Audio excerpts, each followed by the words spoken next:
నమస్తే, welcome to authentic astrology. ఈ వీడియోలో చాలా ఇంపార్టెంట్ టాపిక్ నేను మీకు ఎక్స్ప్లెయిన్ చేయబోతున్నాను. చాలా ఎక్కువ మంది చేసే మిస్టేక్ నేను ఈ వీడియోలో ఎక్స్ప్లెయిన్ చేయబోతున్నాను.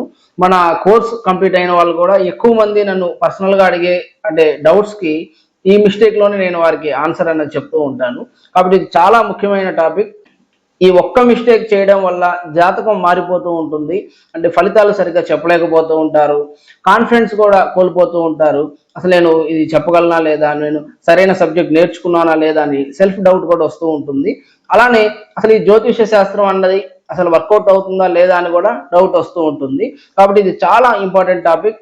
ఈ వీడియో నేను ఒక ఎగ్జాంపుల్ చార్ట్తో మీకు చాలా సులభంగా అర్థమయ్యే విధంగా ఎక్స్ప్లెయిన్ చేస్తాను. దానికోసం ఆన్లైన్లోనే నేను ఒక చార్ట్ తీసుకొని, ఆల్రెడీ ప్రిపేర్ చేసిన చార్ట్ కాకుండా ఆన్లైన్లోనే ఒక వెబ్సైట్లో మనం అది చేసి ప్రాక్టికల్గా మీకు మిస్టేక్ ఎక్కడ జరుగుతుందో చూపించే ప్రయత్నం నేను చేస్తాను. ఇక నేను ఒకరి బర్త్ డీటెయిల్స్ తీసుకోవడం జరిగింది.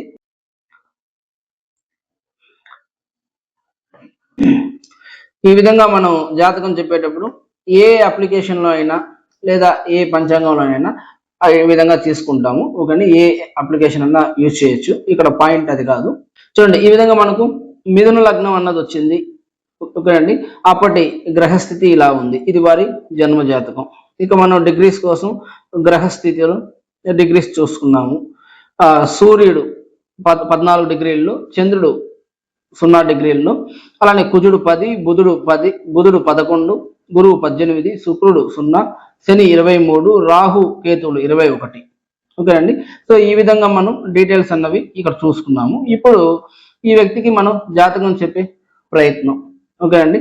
సో ఇక్కడ మొదటిగా వీరు ఎందుకోసం కన్సల్ట్ అయ్యారు అంటే, వీరు మొదటిగా చెప్పింది, నేను ఒక డాక్టర్ని, నా వృద్ధాప్యం ఆధ్యాత్మికంగా ఉంటుందా, ఆధ్యాత్మికంగా నేను జీవితాన్ని కొనసాగించాలనుకుంటున్నాను, నాకు 60 years దాటాయి కాబట్టి నా వృద్ధాప్యం ఎలా ఉంటుంది అని ప్రశ్న అడగడం జరిగింది. ఓకే అండి. చూడండి, ఇప్పుడు వారు డాక్టర్ అని చెప్పారు. నిజంగానే ఆ డాక్టర్కి సంబంధించినటువంటి కాంబినేషన్ అనేది వారి చార్ట్లో మనకి కనిపించాలి. ముఖ్యంగా మనకు డాక్టర్కి సంబంధించిన కాంబినేషన్లో 6వ ఇల్లు, అలానే 6వ అధిపతి ఆ బలం అన్నది ఉండాలి. ఓకే అండి. షష్టమంలో బలంగా శుభగ్రహాలు ఉండడం లేదా చూడడం, ఎందుకంటే రోగస్థానం కాబట్టి ముఖ్యంగా. అలానే ఈ షష్టమాధిపతి దోషం లేకపోవడం, షష్టమాధిపతి మంచి స్థితిలో ఉండడం. ఓకేనండి. సో ఇక్కడ మనకి మిథున లగ్నం అనగానే ఈ లగ్నానికి షష్టమాధిపతి శుభగ్రహమా పాపగ్రహమా అని చూసుకోవాలి. ఈ లగ్నానికి ఏకాదశ స్థాన దోషం వల్ల కుజుడు స్థిర పాపగ్రహం అవడం వల్ల ఈ మిథున లగ్నానికి కుజుడికి షష్టమాధిపత్య దోషం వచ్చింది. ఓకే అండి. షష్టమాధిపతి ఈ లగ్నానికి పాపగ్రహం అవుతున్నారు. అయితే ఇక్కడ షష్టమాధిపతి అయినటువంటి కుజుడు షష్టమంలోనే ఉండడం, కాకపోతే శుక్రుడితో కలిసి ఉన్నారు. ఓకే అండి, శుక్రుడితో కలిసి ఉన్నారు. శుక్రుడు 0 degrees లో ఉన్నారు. శుక్రుడే బలంగా ఉన్నారు. ఇంకెవరైనా గ్రహాలు చూస్తున్నారా? గురువు మనకు 9వ చూపుతో చూస్తున్నారు. ఎందుకంటే 6వ ఇల్లు బలహీనంగా ఉంది. మరి డాక్టర్ అంటున్నారు. సో ఏ విధంగా ఇది పాసిబుల్ అవుతుంది? పోనీ దశలు చూద్దాం.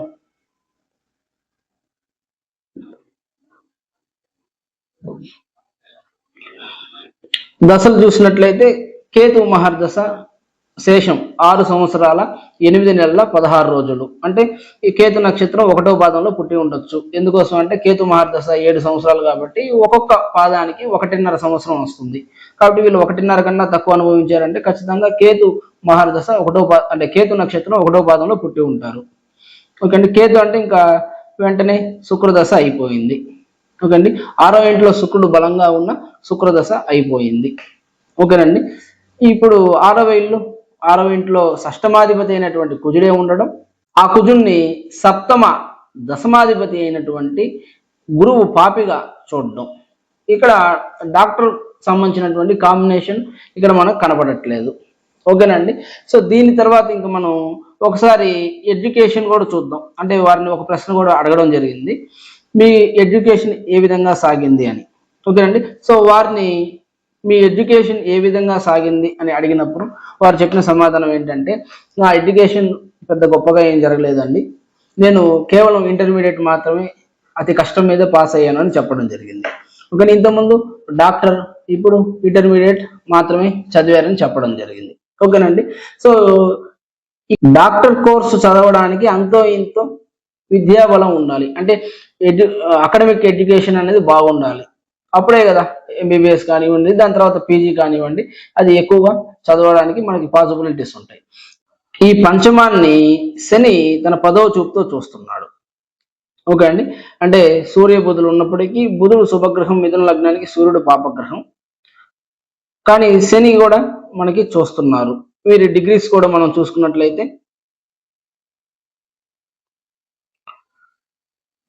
బుధుడు 11 డిగ్రీల్లో, సూర్యుడు 14 డిగ్రీల్లో ఉన్నారు. అంటే బుధుడే కొంతవరకు డామినేట్ చేస్తున్నాడు. అంటే రాశిలో బలం అన్నది బుధుడికే ఉంది, పైగా శని కూడా చూస్తున్నాడు. అంటే పంచమం బాగుంది, అంటే బాగా ఎక్కువగా అంటే అకాడమిక్ ఎడ్యుకేషన్ అనేది కొంచెం ఎక్కువగా ఉండాలి. ఓకేండి. కాకపోతే ఏం చెప్తున్నారు, లేదు అని అంటున్నారు. అయితే మీరు ఏ డాక్టర్ అని అడగడం జరిగింది, నేను ఆర్ఎంపీ డాక్టర్ అని చెప్పడం జరిగింది. ఓకే అండి. కాబట్టి ఇక్కడ మనకు పంచమ స్థాన బలం అన్నది ఉంది. ఈ పంచమాని పాపిగా చంద్రుడు కూడా చూస్తున్నప్పటికీ చంద్రుడి దశ అంటే త్వరగానే అయిపోయింది ఆయన జీవితంలో. అలానే ఇక్కడ మనకి పంచమాధిపతి అయినటువంటి శుక్రుడు కూడా 0 డిగ్రీస్లో ఉండడం, బాల్యంలో కూడా శుక్రదశ నడవడం కూడా ఇక్కడ మనం గమనించుకోవాలి. అయితే ఇక్కడ మనకు ముఖ్యంగా ఈ 6వ స్థాన బలం అన్నది లేదు.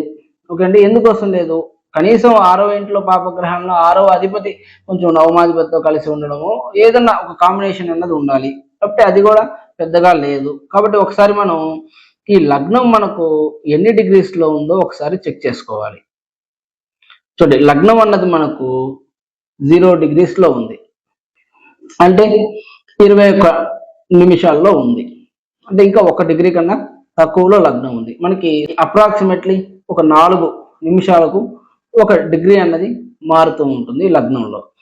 కాబట్టి ఒకసారి కొద్దిగా అంటే ఒక 2 నిమిషాలు ముందుకు టైం జరిపి మనం చూసినట్లయితే ఎలా ఉంటుందో ఒకసారి చూద్దాం.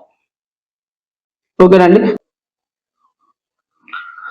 ఇక్కడ వృషభ లగ్నం వస్తుంది, అంటే మిథున లగ్నానికి ముందు వృషభ లగ్నం కాబట్టి, సో వృషభ లగ్నం అవ్వడానికి కూడా అవకాశాలు ఉన్నాయి. అప్పుడే మనం కంక్లూడ్ చేయకూడదు. మ్యాక్సిమం బర్త్ టైం చెప్పేటప్పుడు ఎవరైనా రౌండ్ ఫిగర్ గానే చెప్తూ ఉంటారు ఆ నెంబర్స్ అన్నవి. అంటే 8:30 అని, లేకుంటే 10 అని, 10:30 అని, ఈ విధంగా రౌండ్ ఫిగర్ గానే చెప్తూ ఉంటారు. కాకపోతే అందరూ ఎగ్జాక్ట్ గా రౌండ్ ఫిగర్ గా ఆ టైం చూసుకొని ఎవరు పుట్టారు కదా. ఓకే అండి. 8:33 అవ్వచ్చు, 8:32 అవ్వచ్చు, 8:36 అవ్వచ్చు. ఓకే అండి. ఈ విధంగా బర్త్ టైం అన్నది ఉంటూ ఉంటుంది. కాకపోతే మనం ఒకసారి జాతకం చెప్పేటప్పుడు ఖచ్చితంగా కొంచెం సమయాన్ని కేటాయించి వారి బర్త్ టైం రెక్టిఫికేషన్ అన్నది చూసుకోవాలి. ఆ విధంగా చూడకపోతే ఎవరో జాతకం వారికి చెప్తూ ఉంటాం, అది మ్యాచ్ అవ్వదు, మనకి కాన్ఫిడెన్స్ అనేది తగ్గిపోతూ ఉంటుంది, వారు చెప్పించుకొని కూడా వాళ్ళకి కూడా ఉపయోగం లేకుండా పోతుంది. సో ఇక్కడ చూడండి, వృషభ లగ్నం వచ్చింది. ఓకే అండి. ఈ వృషభ లగ్నానికి ఈ 6వ ఇల్లు ఏమవుతుంది, బేసిక్గా వృషభ లగ్నానికి షష్టమాధిపత్య దోషం ఉండదు. ఎందుకంటే వృషభం నుండి తుల 6వ ఇల్లు అవుతుంది. వృషభానికి తులకు అధిపతి అంటే లగ్నాధిపతికి షష్టమాధిపత్యం వస్తుంది శుక్రుడికి. కాబట్టి ఈ లగ్నానికి మనకు షష్టమాధిపత్య దోషం ఉండదు. ఓకే అండి. దాంతో పాటు ఈ వృషభ లగ్నానికి సూర్యుడు బుధుడు ఇద్దరు శుభగ్రహాలే.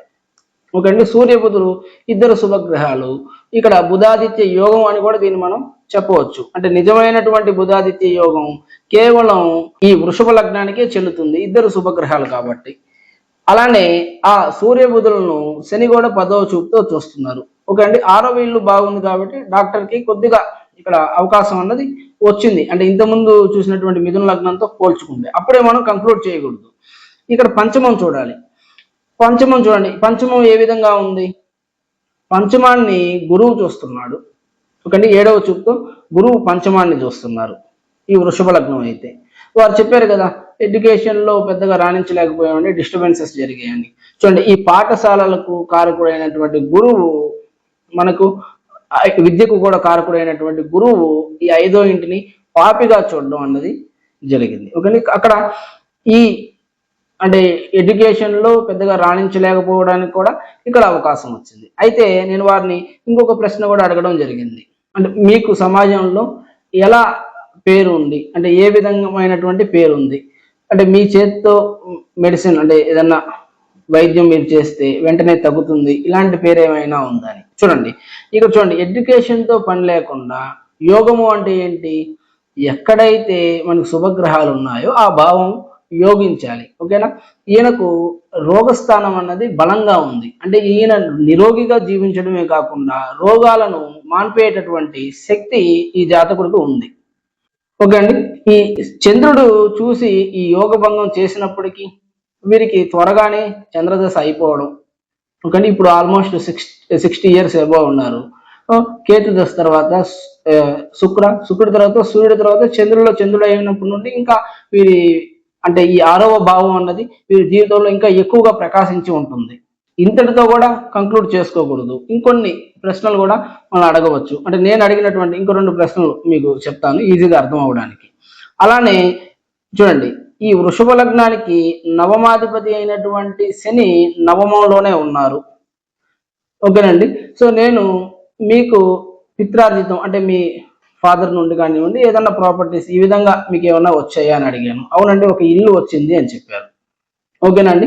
సో ఇక్కడ మనం బాగా గమనించినట్లయితే శని నవమాధిపతి అయినటువంటి శని నవమంలోనే ఉన్నారు. భావ ఫలప్రద.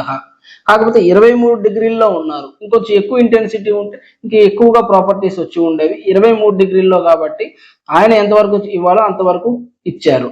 అలానే వారిని ఇంకొక ప్రశ్న కూడా అడగడం జరిగింది, కేవలం ఇది కన్ఫర్మేషన్ కోసం మాత్రమే.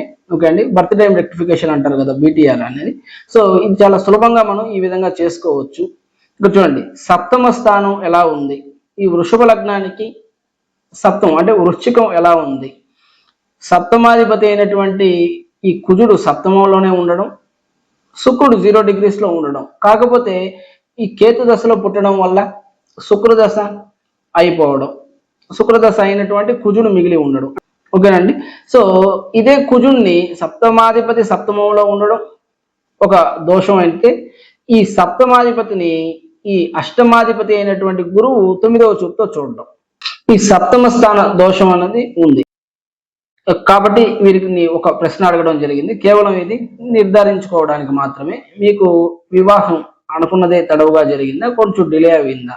ఓకే అంటే ఎవరినన్నా ఇష్టపడడం, ఆ ఇష్టపడి వారిని కోల్పోవడం, ఓకే అండి, అంటే వారిని మిస్ అవ్వడం, ఈ విధంగా ఏమన్నా జరిగిందా అని అడగడం జరిగింది.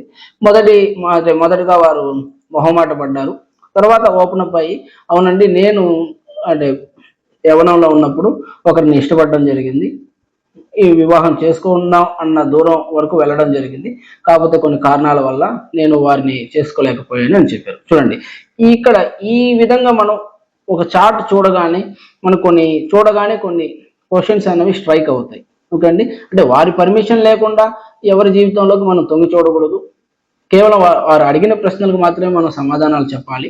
కాకపోతే ఈ విధంగా మనకు బర్త్ టైం రెక్టిఫికేషన్ చేసుకునేటప్పుడు కొన్ని మనకు కళ్ళతో చూసిన వెంటనే కనిపిస్తూ ఉంటాయి. సో అలాంటి ప్రశ్నలు అడిగి కూడా మనం చాలా సులభంగా బర్త్ టైం రెక్టిఫికేషన్ అనేది చేసుకోవచ్చు. దీనికి పెద్ద శ్రమ పడాల్సిన అవసరం కూడా లేదు. ఓకేనండి, ఈ గ్రహాలు, గ్రహ బలాలు, ఉన్న స్థానాలు, అలానే ఈ దశలు ముఖ్యంగా గమనించి వారి ప్యాటర్న్ కూడా మనం తెలుసుకోవచ్చు.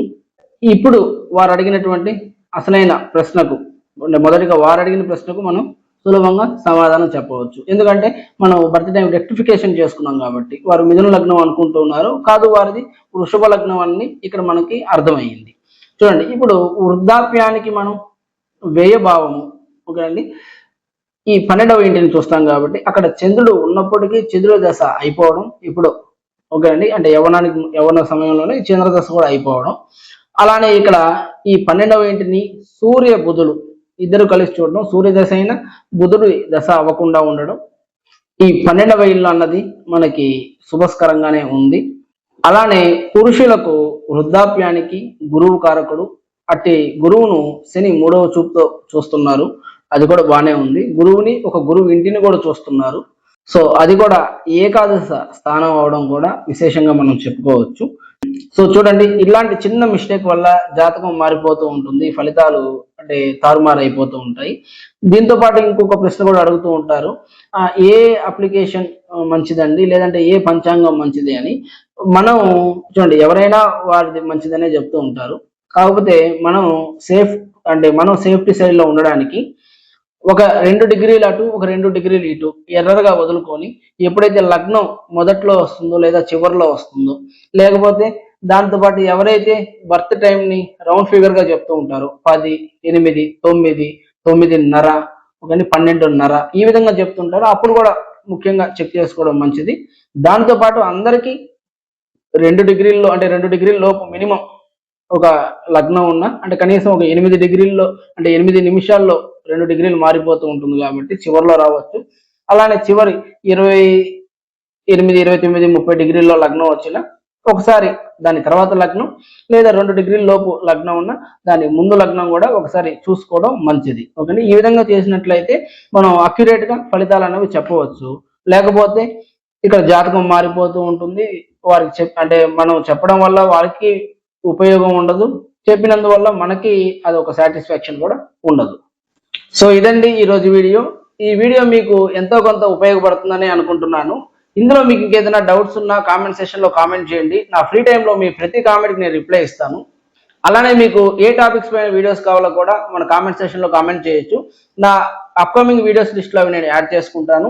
అలానే మీలో ఎవరైతే మీ పర్సనల్ కన్సల్టేషన్స్ తీసుకోవాలనుకుంటున్నారో మీరు కూడా మమ్మల్ని కాంటాక్ట్ చేయొచ్చు. అలానే ఎవరైతే లాజికల్గా ఆస్ట్రాలజీ నేర్చుకోవాలనుకుంటున్నారో మీరు కూడా మమ్మల్ని కాంటాక్ట్ చేయొచ్చు. Thank you so much for watching this video.